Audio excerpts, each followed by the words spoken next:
Exodus chapter 10. Then the Lord said to Moses, Go to Pharaoh, for I have hardened his heart and the hearts of his officials, so that I may perform these miraculous signs of mine among them, that you may tell your children and grandchildren how I dealt harshly with the Egyptians, and how I performed my signs among them, and that you may know that I am the Lord. So Moses and Aaron went to Pharaoh and said to him, This is what the Lord, the God of the Hebrews, says. How long will you refuse to humble yourself before me? Let my people go so that they may worship me. If you refuse to let them go, I will bring locusts into your country tomorrow. They will cover the face of the ground so that it cannot be seen. They will devour what little you have left after the hail, including every tree that is growing in your fields. They will fill your houses and those of all your officials and all the Egyptians, something neither your fathers nor your forefathers have ever seen from the day they settled in this land till now. Then Moses turned and left Pharaoh. Pharaoh's officials said to him, How long will this man be a snare to us? Let the people go so that they may worship the Lord their God. Do you not yet realize that Egypt is ruined? Then Moses and Aaron were brought back to Pharaoh. Go, worship the Lord your God, he said. But just who will be going?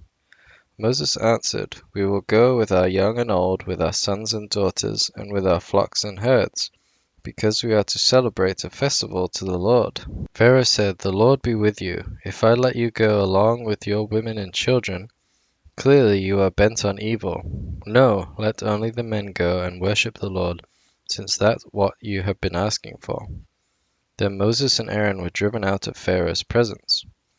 And the Lord said to Moses, Stretch out your hand over Egypt, so that locusts will swarm over the land and devour everything growing in the fields, everything left by the hail. So Moses stretched out his staff over Egypt, and the Lord made an east wind blow across the land all that day and all that night. By morning the wind had brought the locusts. They invaded all Egypt and settled down in every area of the country in great numbers. Never before had there been such a plague of locusts, nor will there ever be again. They covered all the ground until it was black. They devoured all that was left after the hail, everything growing in the fields and the fruit in the trees. Nothing green remained on tree or plant in all the land of Egypt. Pharaoh quickly summoned Moses and Aaron and said, I have sinned against the Lord your God and against you. Now forgive my sin once more and pray to the Lord your God to take this deadly plague away from me. Moses then left Pharaoh and prayed to the Lord, and the Lord changed the wind to a very strong west wind, which caught up the locusts and carried them into the Red Sea.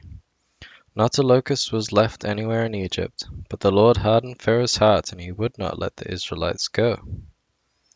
Then the Lord said to Moses, Stretch out your hand towards the sky, so that darkness will spread over Egypt, darkness that can be felt. So Moses stretched out his hand towards the sky, and total darkness covered all Egypt for 3 days. No one could see anyone else or leave his place for 3 days. Yet all the Israelites had light in the places where they lived. Then Pharaoh summoned Moses and said, Go worship the Lord. Even your women and children may go with you. Only leave your flocks and herds behind. But Moses said, You must allow us to have sacrifices and burnt offerings to present to the Lord our God. Our livestock too must go with us. Not a hoof is to be left behind. We have to use some of them in worshiping the Lord our God, and until we get there we will not know what we are to use to worship the Lord. But the Lord hardened Pharaoh's heart, and he was not willing to let them go. Pharaoh said to Moses, Get out of my sight. Make sure you do not appear before me again. The day you see my face you will die. Just as you say, Moses replied, I will never appear before you again.